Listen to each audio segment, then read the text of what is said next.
चार वेद पंडित पढ़ा रंग होरी हो, ये 52 अक्षर लेख राम रंग होरी हो। वो अक्षर या मैं नहीं रंग होरी हो, रह शेष के शीश राम रंग होरी हो। ये मंत्र जो है दूसरा मंत्र, ये तो हम लाए थे, ये तुम्हारे इन किसी सदग्रंथ में आपको नहीं मिलेगा। और ऐसा ही है, यो कागज कलम कलेश है रंग होरी हो, शाही का नहीं काम राम रंग होरी हो। देही माहे विदे है रंग होरी हो, बिन ही रसना रटर नाम राम रंग होरी हो। बिन रसना, बिना जीव के, श्वास ओ श्वास से।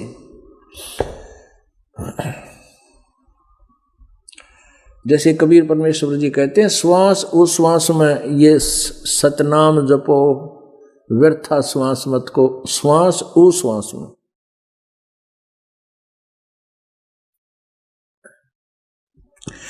तारंग मंत्र लीजिए रंग होरी हो।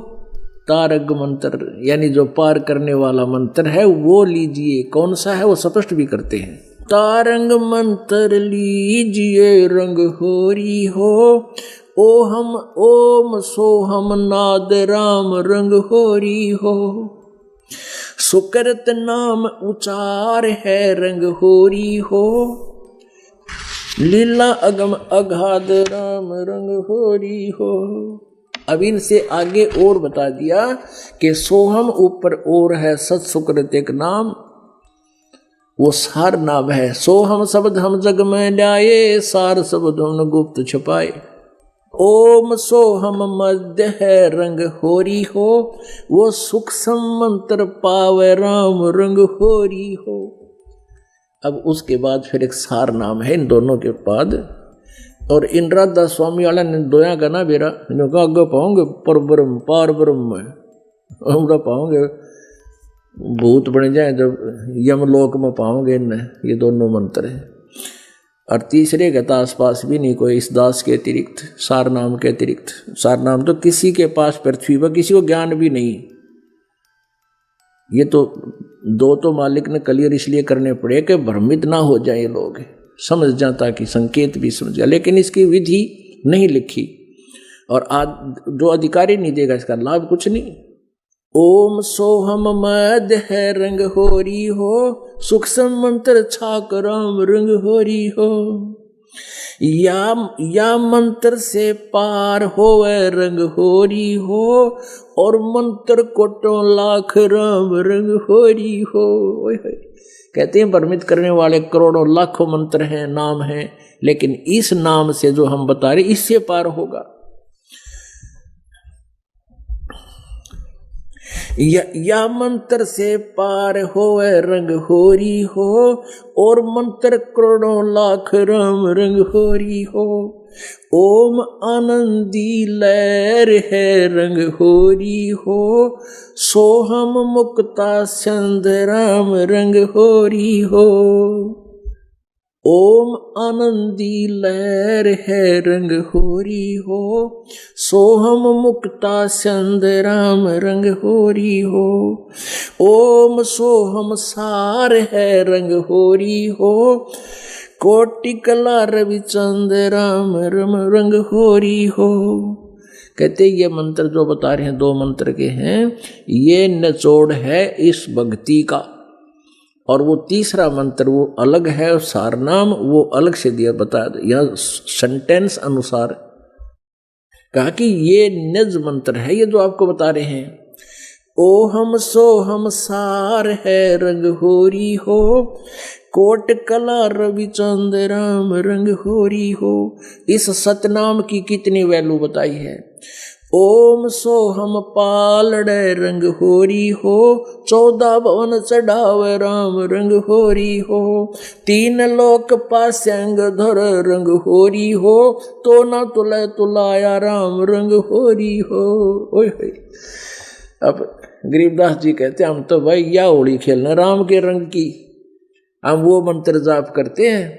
और इस मंत्र में सतनाम में कितनी वैल्यू है सतनाम की। पुण्यात्माओं हम योगों योगों संख्य योगों से इतने ऋणी हो गए इस काल के। और इस मंत्र के जो जाप की विधि है उस विधि से वो लाभ मिलता है। जैसे गोली अलग है, बंदूक अलग है, और गोली को बंदूक में डालकर नहीं चला रहे हैं तो भी व्यर्थ है। अब गोली को हाथ में मारे, बंदूक ने डंडे की तरह पीटने लग जाए तो क्या फायदा उसका। उसकी तरीका है चलाने का ताकि वो शत्रु से रक्षा कर सके। तो ये तो समझ लो बंदूक और गोली बता दिए, चलानी कैसे है वो ये दास बताओगा इस मंत्र ने, तो कि काल रूपी शत्रु को हम विजयी पा सके। इसके ऊपर क्या बताया है कि यो सतनाम पालड़े रंगोरी, यो 2 अक्षर का नाम है सतनाम। ये ओहम सोहम एक तराजू के यानी बैलेंस के एक पालड़े में, और इस सतनाम के एक सिमरन की कीमत रख दे। एक सिमरन, एक जैसे श्वास बाहर छोड़े और अंदर ले, इन दोनों को अलग अलग जाप करना। इसकी 3 प्रकार विधि है सिमरन करने की। तो यू एक कंप्लीट मंत्र हो जाता है। श्वास और उस श्वास में ये दोनों मंत्र जाप करने हैं तो यू एक मंत्र बन गया। कहते इसकी जो कीमत बन गई उसको इतनी वैल्यू है इसकी, इतनी भक्ति शक्ति है इसमें। एक पालड़े में, तराजू के एक पालड़े में रख दे इस मंत्र की कमाई। और इस ब्रह्मांड में 14 लोक हैं और 3 लोक ये स्वर्गलोक, पाताल लोक, पृथ्वीलोक ये न्यारे हैं। कहते इन 14 लोक चढ़ावे राम रंग होरी हो दूसरे पालड़े में, और 3 लोक तक पासिंग दरे। पासिंग माने वैसे बैलेंस, पहले तराजू आ करती, बीच में रस्सी सी बांध दिया करती है उसका सेंटर में डंडी ही के, और उस डंडी के दोनों तरफ रस्सी बांध के पालड़े बांध दिया करते, उसके प्लेट सी हुआ करती नीचे पालड़ियाँ की। तो उस सेंटर में जो पकड़ते थे तो पलड़े ऊपर नीचे हो जाते थे जिसमें किसी में डिफेक्ट होता था। तो उसको बैलेंस करने के लिए जो कणक तोलनी होती थी उसी में से मुट्ठी भर लेकर, और जो पालड़ा नीचे था उसके विपरीत वाले पालड़े में डाल देते थे, वो बराबर हो जाते थे। वो पासिंग बोला करते उस कणक ने। तो वो कणक जो होती थी वह थोड़ी सी होती थी, वो पासिंग, वो भी दूसरे बट्टे वाली साइड में रख दी। और बाकी फिर सौदा करते थे, वो ढेर बोरी होती थी उसकी, तो उस पासिंग की कोई वैल्यू नहीं होती थी। तो क्या बताते हैं कि तुम तो छोटा सा सरपंच बन गए गांव का, छाती पीटते अंडो, एमएलए बन जाओ तो धरती पर पाना टेको, मंत्री, मुख्यमंत्री, प्रधानमंत्री बन जाओ तो धरती तोल दो। कहते हैं ये पूरी पृथ्वी का भी उस एक नाम की कमाई के सामने नहीं। राजा और मंत्री, ये मुख्यमंत्री, एमएलए किस लिए बनते हैं कि घना धन जोड़ूं, फैक्ट्री लाऊं, साहूकार बन जाऊं, और 2 मिनट में 1 सेकंड में मर जा, फिर पता नहीं कि तो कौन सी योनि में धक्के खावें। और कहते हैं जो हम कमाई कर रहे हैं, जो हम लूट रहे हैं, एक उश्वास की सतनाम से इतनी कीमत बन जाती है। सतनाम पालड़े रंगोरी हो, और दूसरे पालड़े में 14 लोक चढ़ावा राम रंगोरी हो, जिसमें शिव जी का लोक, पृथ्वी का, विष्णु जी का लोक, ब्रह्मा जी का लोक, दुर्गा का लोक, ये 7 लोक ऊपर के ब्रह्म लोक, और फिर ये धर्मराज का लोक। ये कहते हैं इन सब यानी एक ब्रह्मांड ने दूसरे पालड़े में रख दे। तो ना तुले तुलाया राम रंग होरी हो। अपने आत्माओं, जब तक आपको इस प्रकार दृढ़ विश्वास नहीं होगा कि हम जो साधना कर रहे हैं ये शास्त्र अनुकूल है, तब तक आप इस भक्ति को सफल नहीं कर सकते। क्योंकि भ्रमित करने वाले लाखों लोग मिले हैं अपने दिन में, 10-5 तो प्रत्येक ने टकरा लेंगे। क्योंकि आप जब इस ज्ञान से परिचित हो जाते हो, आप अपनी चिंता छोड़कर दूसरे को समझाने की चेष्टा करते हो, लेकिन वो उसी खचड़े ज्ञान से कंप्लीट होते हैं, फुल होते हैं। और यदि आप पूर्ण रूप से ज्ञान से परिचित नहीं है तो वो आपको भ्रमित कर सकते हैं, क्योंकि वो चातुर प्राणी हैं। वो तो ऐसे हैं, बीजक की बाता कहें बीजक नाई आथ, ये पृथ्वी डोबन उतरे के मीठी बात। और वो चातुर प्राणी चोर है, मूड मुग्ध है ठोठ, संता के नहीं काम के, जो इनके देगल जोट है। अपने आत्माओं, आज के सत्संग में प्रारंभ यही से हुआ था कि जो साधना हम कर रहे हैं ये हमारी ठीक है या गलत है, यह शास्त्र प्रमाणित भी है या नहीं है, तो ये क्लियर करना था और वो स्पष्ट हो गया। अब परमात्मा कहते हैं समझा है तो सर दर पाओ, बहोर नहीं रे ऐसा दाओ। बोलो सतगुरुदेव की जय हो। परम पिता परमात्मा पूर्ण ब्रह्म सर्व सृष्टि रचनहार कुल मालिक कबीर साहिब जी की असीम कृपा से आप जी सत्संग सुन रहे हैं। परमेश्वर की असीम कृपा जिन पुण्यात्माओं पर होती है वो ही इन शुभ समागमों में पहुंच पाते हैं। सत्संग में आने से इस प्राणी को ज्ञान होता है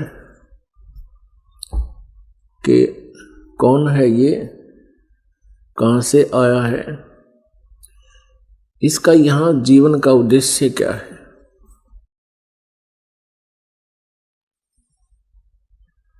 जब तक इस प्राणी को सत्संग नहीं मिलता तब तक इसकी बुद्धि का दायरा, बुद्धि का जो सर्कल है वो अन्य प्राणियों के तुल्य ही होता है। संतानोत्पत्ति, फिर उनकी परवरिश, उन्हीं के अंदर मोह ममता में सारा जीवन समाप्त कर देना। जब इसको सत्संग सुनने को मिलता है तो ये अपने जीवन में एक आवश्यक कार्य और प्रारंभ कर देता है, जो मनुष्य जीवन का मूल उद्देश्य होता है। परमेश्वर कबीर देव जी सतलोक से चलकर आते हैं, उस अमर लोक से चलकर आते हैं, उस तीसरे धाम से चलकर गति करके यहाँ पहुँचते हैं। एज इट इज अपने सशरीर आते हैं और हम काल के जाल में हैं, अज्ञान से ओत प्रोत, और काल को ब्रह्म को ही हम भगवान मानकर अपने मनुष्य जीवन को बर्बाद कर रहे होते हैं, व्यर्थ कर रहे होते हैं। उस समय वो परमात्मा आके हमें याद दिलाते हैं, मानुष जन्म दुर्लभ है मिले न बारंबार, जैसे तरवर से पत्ता टूट गिरे वो बहोर न लगता डर। मानुष जन्म पाए के नहीं रटे हरि नाम, जैसे कुआं जल बिना बनवाया क्या काम।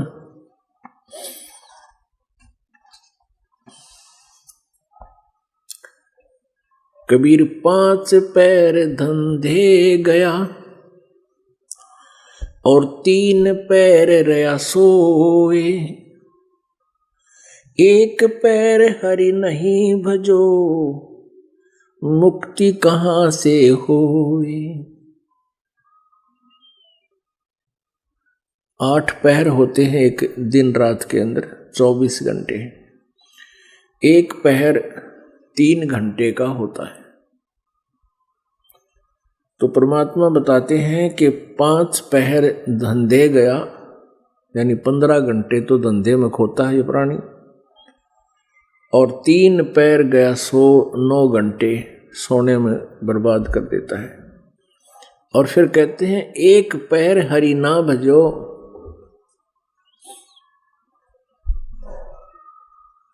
तो मुक्ति कहां से हो। एक पैर में 3 घंटे। अब 24 घंटे में तो परमात्मा ने हमें 3 घंटे तो कम से कम भगवान की भक्ति करने का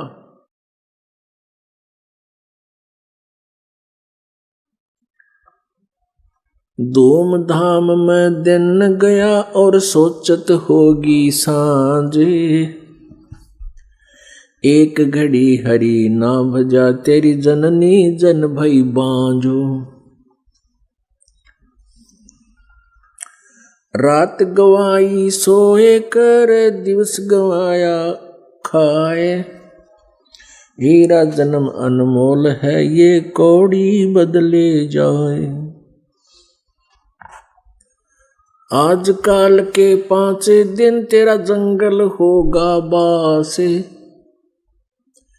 ऊपर ऊपर हल फिरे, फिर ढोर चुरेंगे घास। आड़ जले जो लाकड़ी और केस जले जो घास।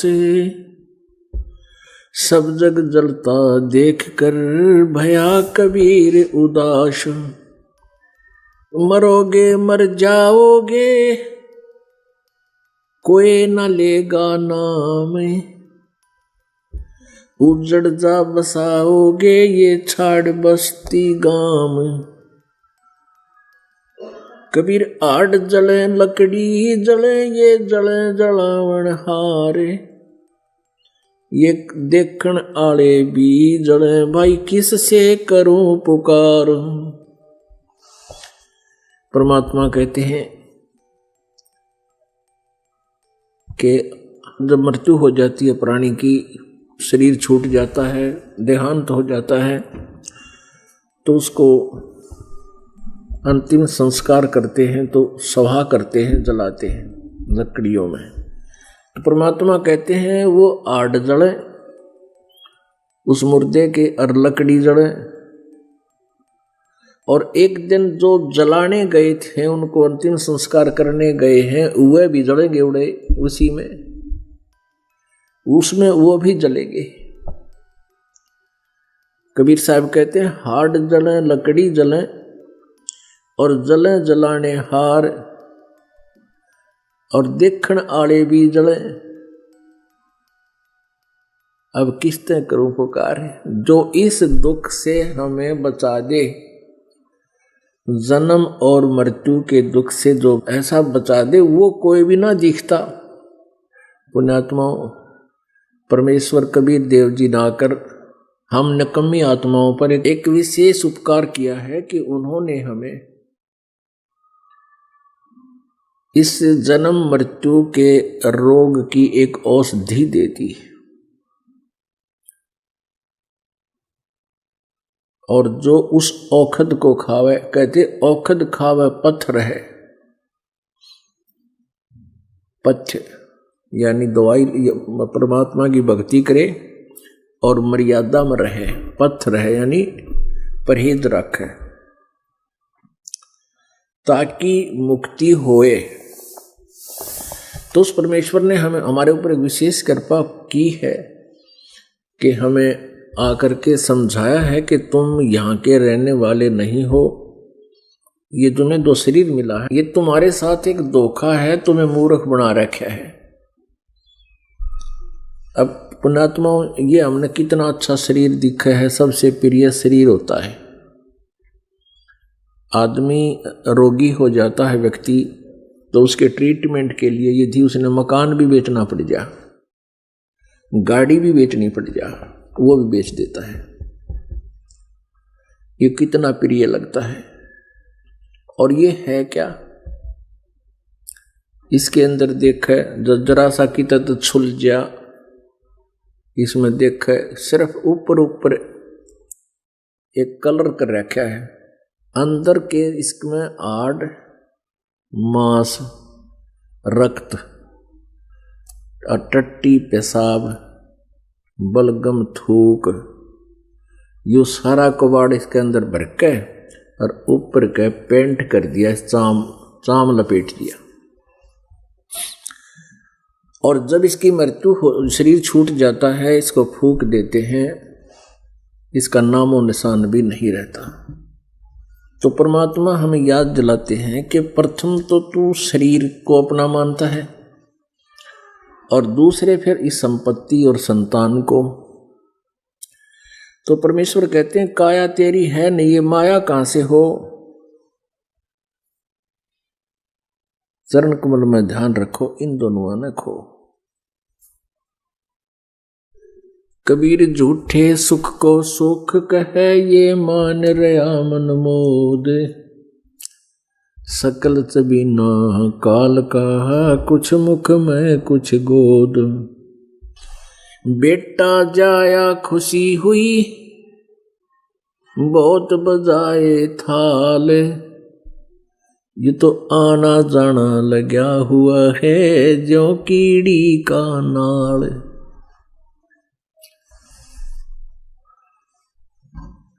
पतझड़ आवत देख कर ये बन रोवे मन माही। ऊंची टहनी ही पात थे वो, पीले हो जाही। पात झड़नता यूं कहे, सुन भई तरवर राय। अब के बिछड़े नहीं मिले, न जाने कहाँ पड़ेंगे जाए। तरवर कहता पात से, सुनो पात एक बात। यहाँ की यह रीति है, एक आवत एक जात। परमेश्वर कबीर देव जी हम काल के जाल में भ्रमित अपनी प्यारी आत्माओं को कितने सरल तरीके से समझाने की चेष्टा कर रहे हैं, क्योंकि वो हमारे पिता हैं, हम उनकी आत्मा हैं, और अपने पिता को ही, अपनी माता को ही अपनी संतान की चिंता होती है। अब परमेश्वर कबीर देव जी हम सबके कुल के मालिक हैं, और हमने सतलोक में एक गलती की थी। उस गलती के परिणाम स्वरूप हम परमात्मा के लोक से यहाँ आकर गिर गए, इस गंदे लोक में, काल के लोक में, जहाँ जन्म और मृत्यु सदा बनी रहती है, और किए हुए कर्म का फल दंड उसको अवश्य प्राप्त होता है। और इस पृथ्वी पर पाप तो बिना किए, अपराध तो बिना किए बन जाते हैं, और पुण्य करने के लिए एक विशेष तरीका अपनाना पड़ता है। उसमें धन भी लगाना पड़ता है, समय भी लगता है, तब जाकर के कुछ पुण्य होते हैं। जैसे खेत में, किसान के खेत में घास फूस अड़ंगा जो किसी काम का को नहीं, वो तो अपने आप उग जाता है और ऐसा भर जाता है, खेत में फंस जाते हैं झाड़ बोझड़े कैर कीकर, तो उसमें कुछ भी करना नहीं पड़ा, वो आप भर गया अड़ंगे थे। और यदि उसमें कोई कणक बीजनी पड़े, गेहूं बीजना पड़े, गेहूं प्राप्त करने के लिए पहले 5-6 बरतों उसको हल से जोतना पड़ेगा, बाना पड़ेगा, संवारना पड़ेगा, और फिर उसके अंदर बीज जब बावे संवारे उसमें टाइम लगे और पैसे लगे, फिर उसमें बीज डाले उसमें पैसे लगे, फिर खाद डाले उसमें पैसे लगे, धन लगे, और सिंचाई करे उसमें धन लगे, और शारीरिक प्रयत्न मेहनत मजदूरी अलग से लगे, और तब जाकर के कुछ वो वस्तु चाहिए थी जो हमें हमारा जीवन दाता अन्न हमें प्राप्त हो। ठीक इसी प्रकार इस काल के लोक में पाप तय अपने आप हो जाते हैं। मन में सोच सोच कर भी जो पाप इकट्ठे कर लेता है, किसी का बुरा सोचता है, किसी को कुछ नजर से देखता है, और फिर पृथ्वी ऊपर पगजो धारे, करोड़ जीव एक दिन में मारे पृथ्वी पर, क्योंकि काम करे बिना रह नहीं सकता, शरीर ही सा दे दिया, इसमें कि मैं डालांगे ईंधन तो ये चलेगा, नहीं तो ये चले नहीं, तो उस टुकड़े के लिए फिर मेहनत करनी पड़ती है, और मेहनत करनी पड़े तो पाप भी होंगे। जैसे मजदूर है कस्सी से खोदेगा, निरे कीड़े मकोड़े की हत्या हो जाती है। किसान है हल बाता है, एक अड़ाई 20 फुट बाई 200 फुट ला लो, उसमें 1000 कसाईयों जितना पाप आड़ी को लग जाता है। एक अलाई और सेंस कसाई, 1000 कसाईयों जितना पाप उसको लगता है। तो वो आड़ी के मजदूर के बैड अकाउंट में लिख दिए जाते हैं, पापों वाले संचित कर्मों में लिख दिए जाते हैं। और पुण्य करने से बनते हैं। जैसे आप पोचा मारते हैं, जैसे खाना बनाते हैं, चूल्हा लीपते हैं, आसपास का स्थान भी लीपा करते हैं। अब उसमें पोचा मार देते हैं, सब सीमेंटेड फर्श फ्लोर हो गए, पोचा मारे, फिनाइल मारे, तो उसमें ना जाने कितने जीव मरते। स्नान करें, उसमें रोटी बनाओ, उसमें जीव मरे। जल के अंदर जीव, स्नान करें तो जोड़ तालाब में जैसे पहले ज्यादा स्नान करा करते, उसमें जीव मरे। और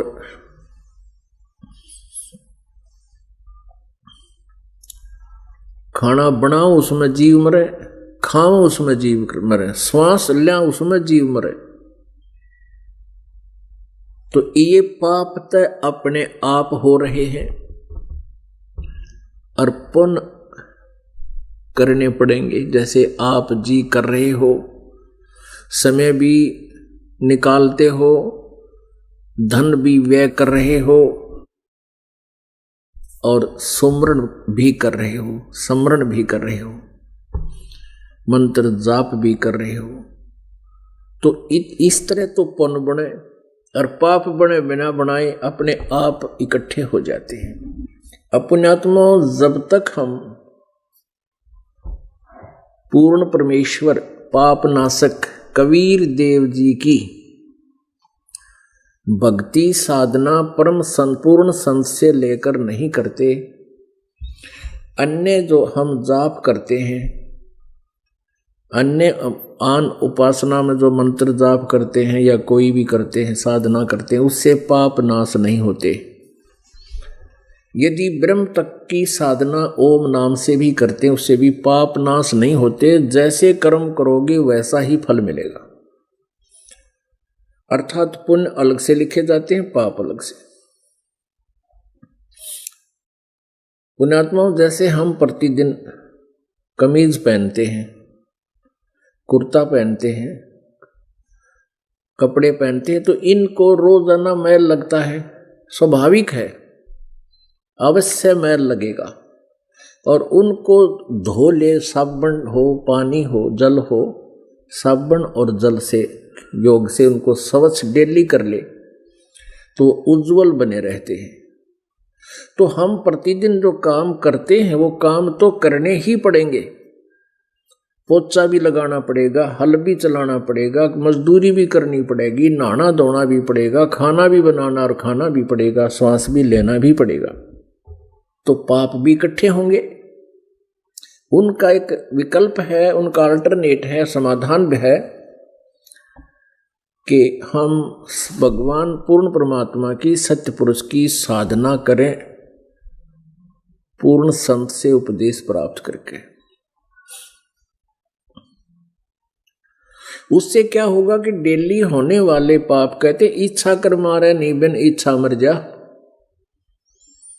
कह कबीर दास का पाप नहीं लगे।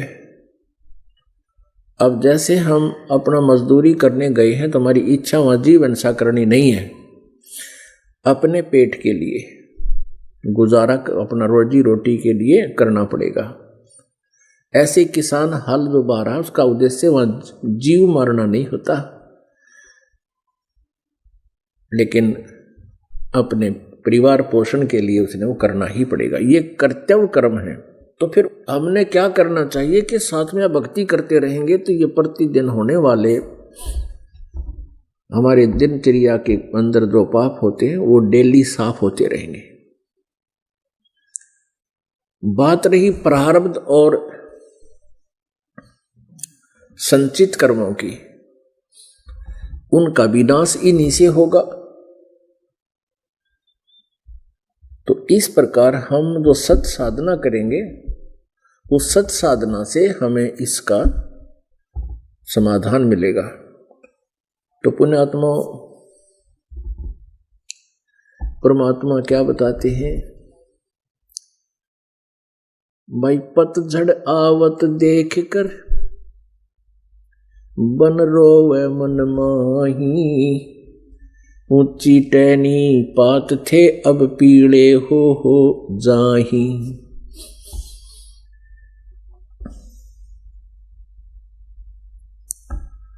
अब परमात्मा उदाहरण देते हैं, जैसे वन में, जंगल में पेड़ होते हैं, पीपल का पेड़ है, सतूत के पेड़ हैं। परमात्मा बता रहे हैं कि उनके ऊपर इसे बढ़िया पत्ते लगे हुए थे और फड़फड़ाया करते थे जब हवा चलती थी। आज वो पीले होकर बसंत ऋतु में, पतझड़ में, वो पत्ते टूट टूट के पीले होकर जमीन पर गिर रहे हैं। कोई गंदी नाली में गिर रहा है, कोई पशु पक्षियों के पैरों तले कुचला जा रहा है। तो परमात्मा हमें याद दिलाते हैं, जैसे कहते हैं पात झड़नता यूं कहे, सुन भई तरवर राय, अब के बिछुड़े नहीं मिले, ना जाने कहाँ गिराएंगे जाए।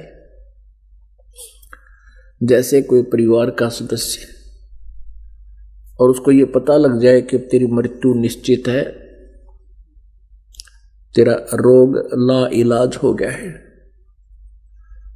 तो फिर वो कहता है भगवान ना जाने कहाँ जाना होगा, कहाँ गिरना हो, कहाँ पड़ेंगे, कहाँ जन्म होगा, क्या होगा।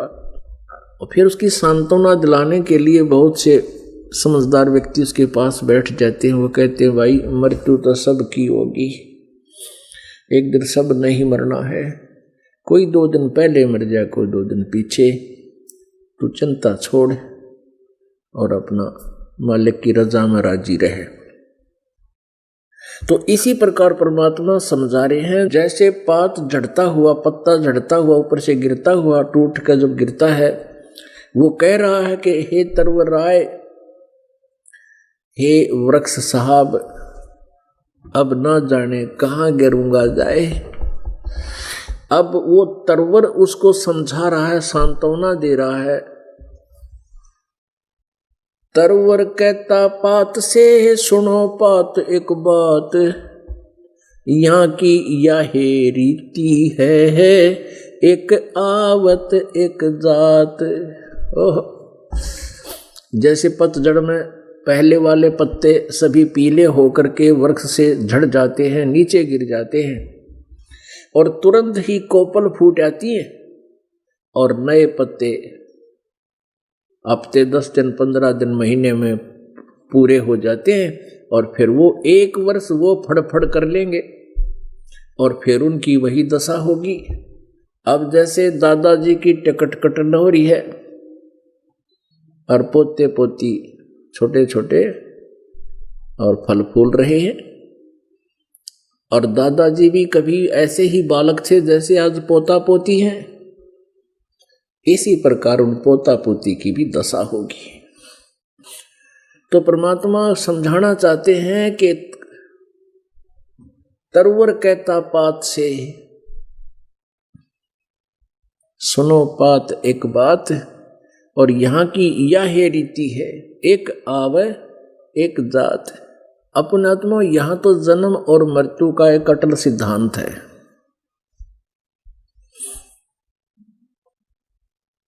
और परमात्मा परमेश्वर कबीर जी कहते हैं, अमर करूं सतलोक पठाऊं, ताते बंदी छोड़ कहाऊं। अमर करूं अर्थात जन्म मृत्यु के इस रोग को सदा के लिए समाप्त कर दूं और काल के कर्म के बंधन से तुझे छुड़वा दूं। इसलिए मैं बंदी छोड़ कहलाता हूं, क्योंकि हम काल की कारागार में,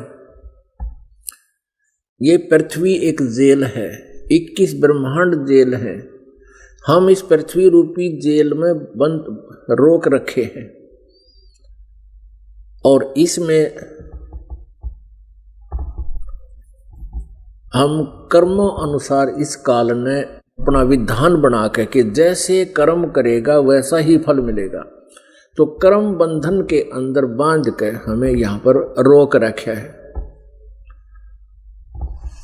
अब परमात्मा कहते हैं तुम्हारे इस बंधन को मैं काट दूंगा, कर्म के बंधन को,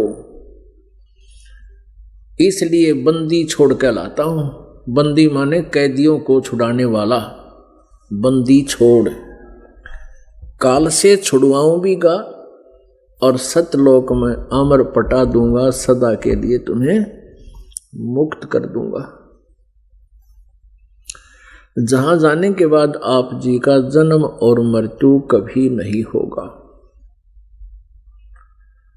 वहां आप जी का ऐसे ही परिवार होगा और वहां का जो शरीर आपका होगा वो इस 5 तत्व से नहीं होगा। शुक्रम अकायम असनाविरम, आपका शरीर जो है इस माता पिता के योग से बना हुए काया नहीं, और न ही ये नाड़ी जोड़ का तंत्र। वहां केवल एक नूरी शरीर होगा जिसमें ना बीपी हाई हो, ना लो हो, ना किसी प्रकार की मृत्यु का डर, ना कोई विकार उसके अंदर। वहां किसी चीज का अभाव नहीं। सदाबहार वृक्ष हैं, सदाबहार वहां पर दरिया बहते हैं, मीठे अमृत जल के सरोवर हैं, बहुत बड़े बड़े हमारे महल हैं जो जिनको हम छोड़ कर आए हैं, खाली पड़े हैं जो। अब इस काल ने अपने दूतों के माध्यम से, इन नकली गुरु संतों के माध्यम से हमें इतना भ्रमित कर दिया। परमात्मा की यथार्थ कथा, सृष्टि रचना हमें प्रारंभ में ऐसी लगती है जैसे झूठी कहानी कथा हो। वो तो परमात्मा की कृपा है कि हमारे पास इतने प्रूफ हैं, इतने प्रमाण हैं कि इस मन को विवश होना पड़ता है उस सत्य कथा को सत्य मानने के लिए।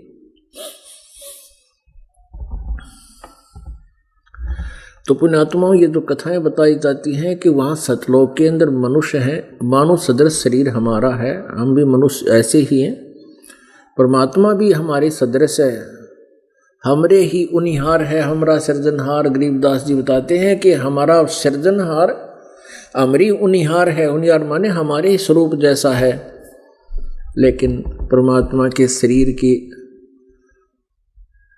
तुलना में हमारा शरीर कम शक्तिशाली है, कम तेजों में है। परमात्मा पूर्ण ब्रह्म सतपुरुष के एक रोमकूप में करोड़ सूर्य करोड़ चंद्रमा मिला दे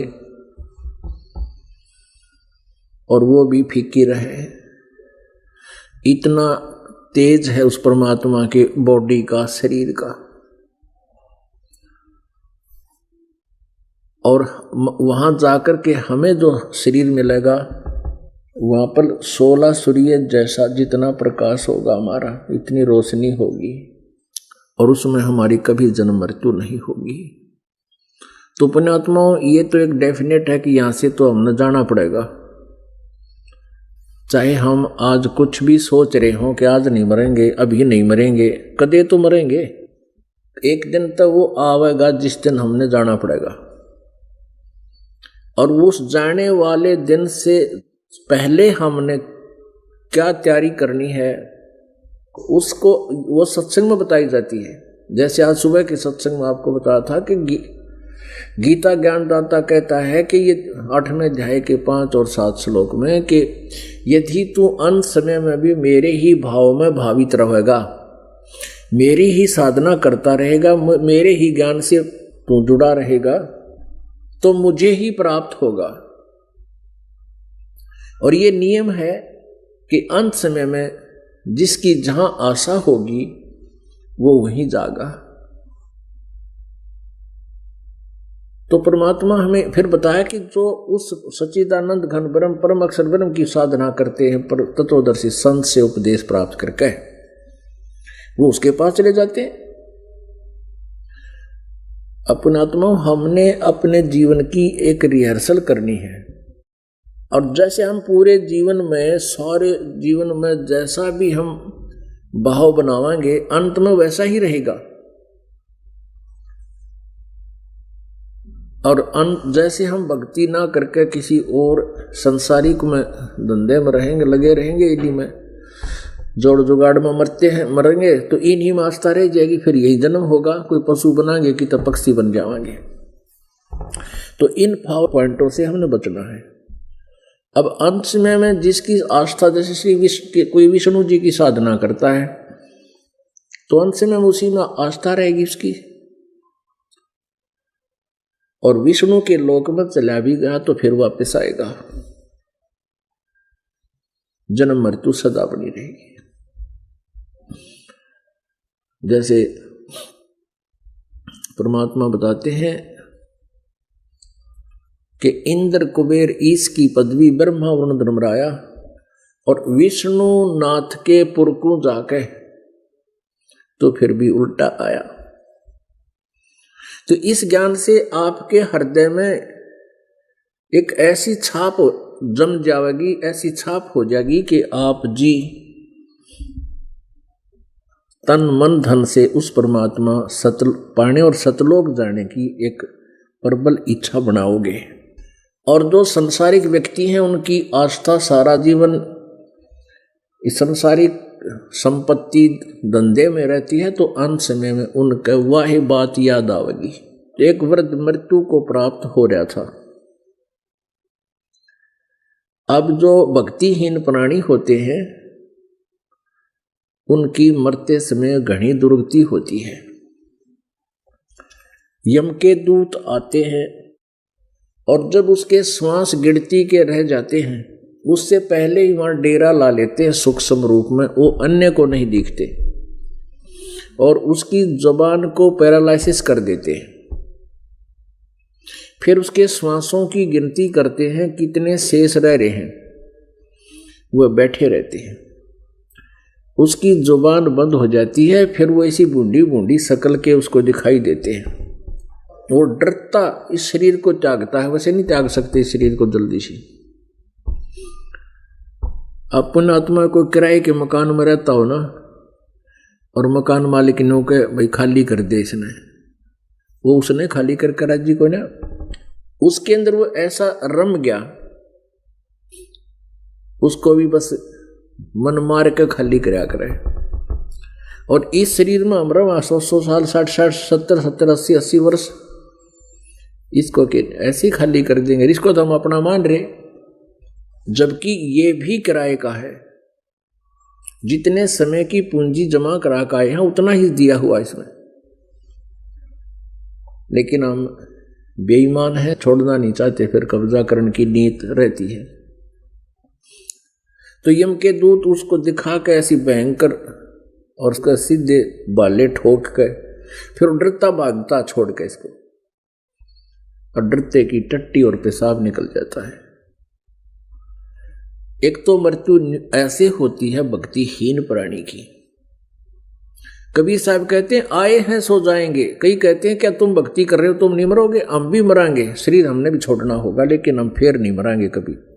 शरीर हमने भी छोड़ना होगा लेकिन आम जनता की तरह जो भक्ति नहीं करती उनकी तरह नहीं मरेंगे। आए हैं सो जाएंगे ये राजा रंग फकीर, एक सिंहासन चढ़ चले एक बंधे जात जंजीर। एक तो भक्ति करने वाला प्राणी आदर सत्कार से भगवान उनको विमान में बैठा कर ले जाएगा, वो भी मरे। अरे एक यम के दूत जैसे अपराधी को पुलिस बांध के ले जाया करे, हथकड़ी और बेड़ी तय ऐसे जकड़ कर ले जाएंगे। तो इस मरने में कितना अंतर हो गया। तो एक बुढ़ा मृत्यु को प्राप्त हुआ था और यम के दूता ने उसकी जुबान को पैरालाइसिस कर दिया, और वो दिखते हैं कति एंड टाइम पर, पहले नहीं दिखते, पहले गुप्त रूप से कर जाते हैं। एंड मीन जैसे किसी के घंटे 2 घंटे का समय रह रहा हो, 3 घंटे का 4 घंटे का, उससे पहले आकर उसको जुबान बंद कर देते हैं कि कहीं यो कुछ बता ना दे हमारे बारे में, यम के दूतों के बारे में, तो जुबान पहले बंद कर देते हैं। तो बूढ़ा मरण लग गया तो घर वाले भी आसपास बैठ गए। अब वो वृद्ध कुछ ऐसी क्रिया कर रहा था, बोल नहीं पा रहा था, ऐसे कर रहा था। अब घरवाला ने सोचा पिताजी ने कहीं पर धन दबा रखा है और ये बताना चाहते हैं और बोल नहीं पा रहे। तो उनको पता था कि एक डॉक्टर है, वैद्य है, वो कुछ ऐसी जड़ी रखता है जो वह जड़ी इसकी मुंह में डाल देता है तो ये बोल पड़ता है।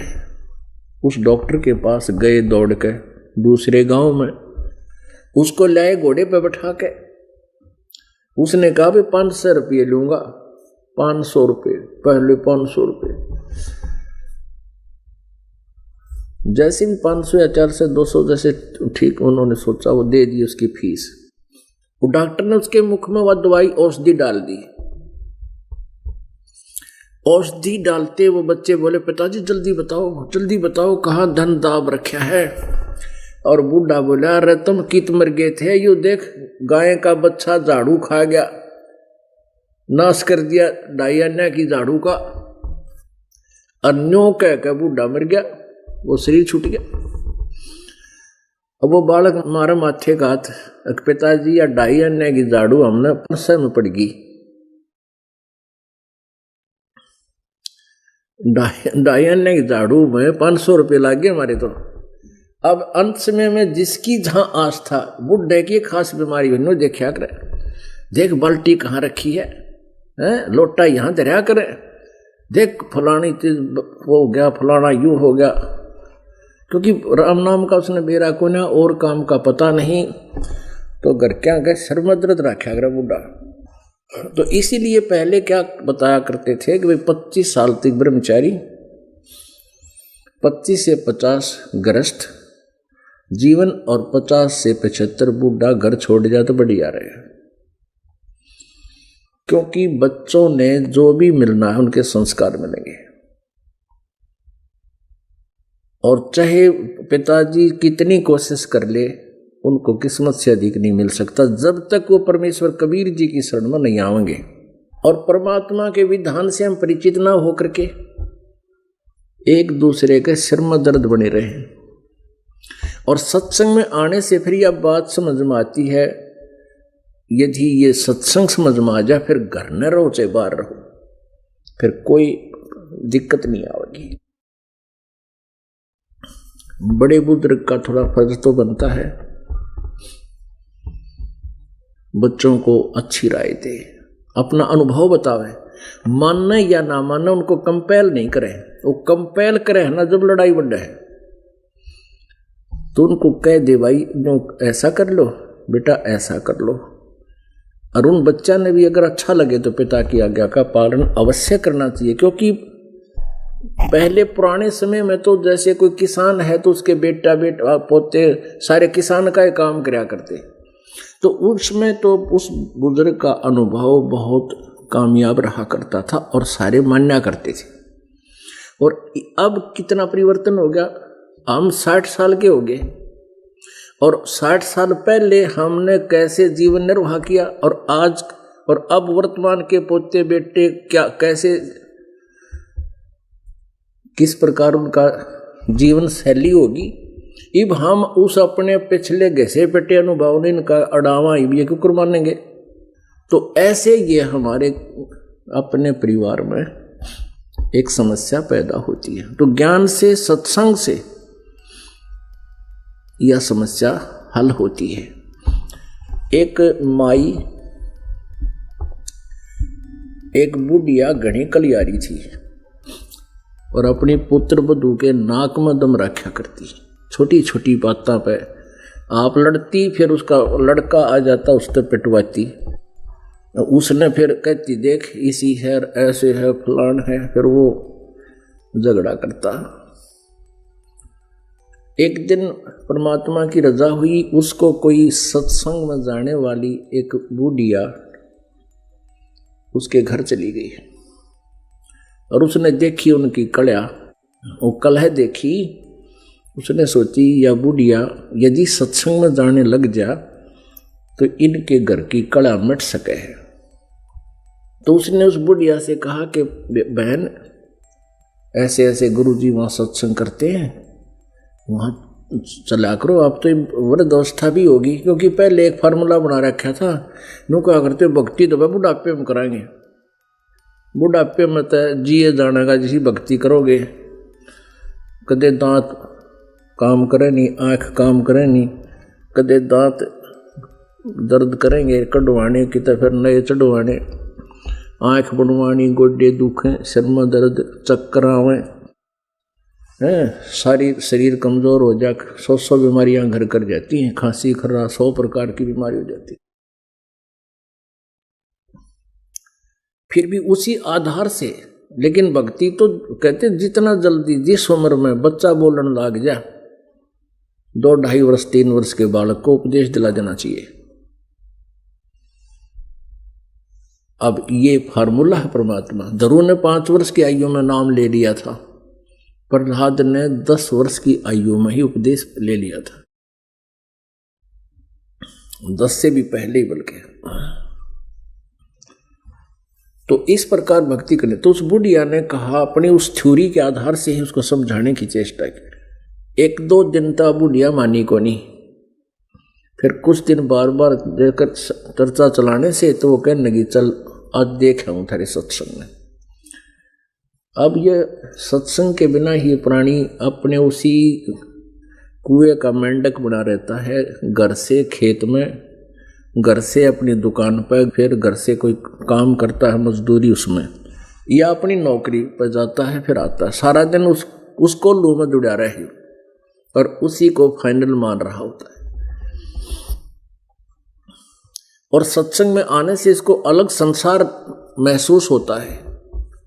तो बुढ़िया चली गई, वहां सत्संग सुना, फिर तो वह तकरीबन जान लगी, और पुण्यात्मा होती है उनका जल्दी असर हो जाता है, और ढीठ होती है वो तो बैठी रहेंगी और करना वो यार बोलना नहीं, सत्संग भी सुन जाएंगी। कहते हैं, कोट वर्ष करे संगत संतों की, पत्थर का जल में के बीजे, चंदन बन में रंग ला दे पर बांस बिटम भी ना सींचे।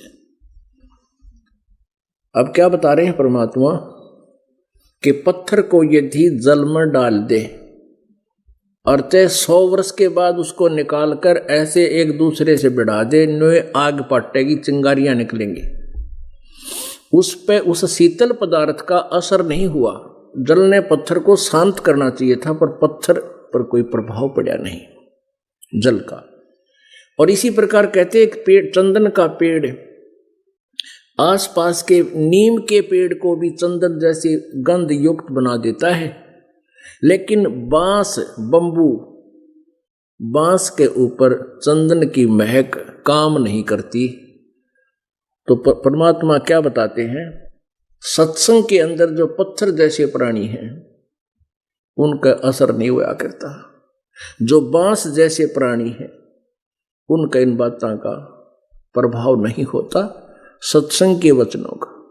कहते हैं, कोट वर्ष करे संगत संतों की, सत्संग संत का, और जैसे पत्थर का जल में क्या बीजे, और चंदन बन में रंग ला दे पर बांस बिटम भी ना सींचे।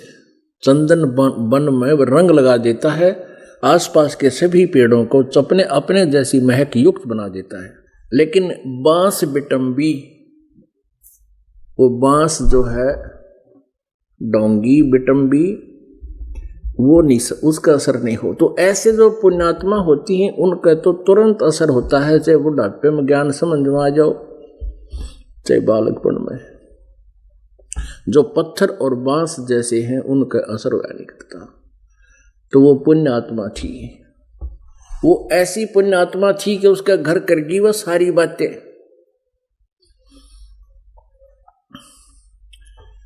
एक दिन उसकी पुत्र वधू ने भैंस का दूध निकाला, 5-6 किलो दूध था,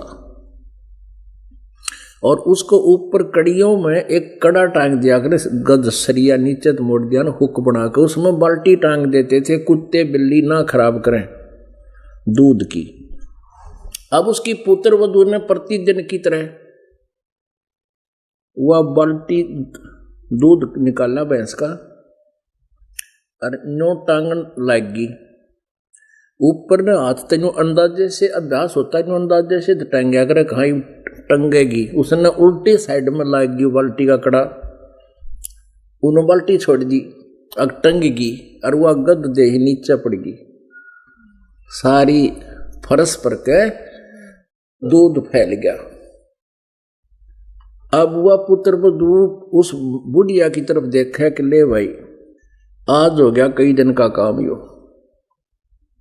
अन्नो देखा उसका नहीं, या वासी मुंह करके मायूसा अक्के बोलेगी बिया। बुढ़िया बोली बेटी यू हमारे भाग में कौन था, आज यू हमारी किस्मत में था कोनी। और इसने ऊपर ऊपर के न साफ करे और भैंस को ही पिला दे। यू बेटा हमारे भाग में नहीं था, नहीं तो हमारा होता तो कैसे खिंड गिर जाता, यू पहले ना गिरा कभी। अब उसकी पुत्र वधू गज्जी को ना बुढ़िया कौन सा स्टेशन पकड़ेगी। आज इतनी सुथरिया बोली क्यों कर कौन सा स्टेशन पकड़ रही है, या इसमें भी इसकी कोई चाल से। उसके मुंह का नहीं देखेंगे कि यार एक लाठी ठावेगी एक दरेगी, अन्ना बेरा कितनी बूंदी बोलेगी। वह फिर ने बोली बेटा इन्हें साफ कर दे और भैंस को डाल दे ऊपर का, और बाकी इस पर लीप दे के मैं गारा गोबर, ये हमारा था को ना, हमारे भाग में नहीं से। अब वो पुत्र वधू का दच्चा को ना कि एकदम इतना परिवर्तन हो रहा आदमी में। उसने सोचिया सांझ ने कट्ठे वारे न्यारे करेगी आन देश के बेटे ने, जब सारी सुनावेगी। अब वो भी आ गया तो उसने दूध मांगया, दूध का माँ दूध दे। बोली भाई आज दूध पीड़ा हमारे भाग में ना था और ऐसे ऐसे बात होगी, और हम सत्संग में जाया करूँ तो सारी इसी बात बतावे हैं। परमात्मा ने जो हमारे भाग में लिख रखा है ना वो मिल करे, हम खाम खा लड़ाई कर रहे हैं। और बेटा तू कुछ ना कहिए, इसने के बेचारी ने जाने का दूध गिराया है, इसका भी तो मोह है घर में कि जाने का कोई नुकसान किया करे। तो जब उसकी पुत्र वधू के जच्ची की बुढ़िया तो देवता बन गई, चरण पकड़े उसके पैर दबाए हैं और नौका सीने का लगा ली कमाई। माँ आपने तो मुझे आज बहुत बड़ा अपराध अक्षमा कर दिया। बोली बेटी नहीं, बिना ज्ञान में झगड़ा हुआ करता, अब नहीं होगा बेटा, तू अपना काम करे और मेरे 7 साल चलूंगी मैं तो। मेरा तो नरक हो रहा था, घर देख स्वर्ग बना दिया इसे संत ने। तो उस पुत्र वधू ने भी नाम लिया, उसके बेटे ने भी उपदेश लिया। तो पुण्यात्माओं ऐसे सत्संग में आने से इस प्रकार की समस्याओं का समाधान होता है। लेकिन असर उनका है जो पुण्यात्मा होती हैं, ये पत्थर और बांस के जैसे प्राणियों का नहीं हुआ करती। जिस घर में नाम इस सतपुरुष का और उस घर में लड़ाई, फिर उनका असर ना हो रहा है, वो तो पत्थर कैसे है, माड़ी सी घर्षण लग दे नोई चंगारी पाटे हैं। पुण्यात्माओं इसके अंदर हमने परिवर्तन बहुत करना पड़ेगा।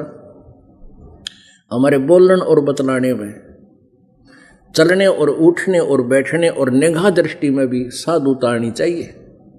एक तो चटक मटक करके चले, एक सीधा सा जैसे बिल्कुल भक्त संत चला करते हैं। उठने और बैठने में भी कहीं बकवाद नजर नहीं आवे, देखने में भी कोई ऐसी त्रुटि संत की दृष्टि में नहीं होनी चाहिए, भगत की में। तो हम सत्संगी हैं, अन्यथा हम केवल नाम उपदेश है, असर कति नहीं।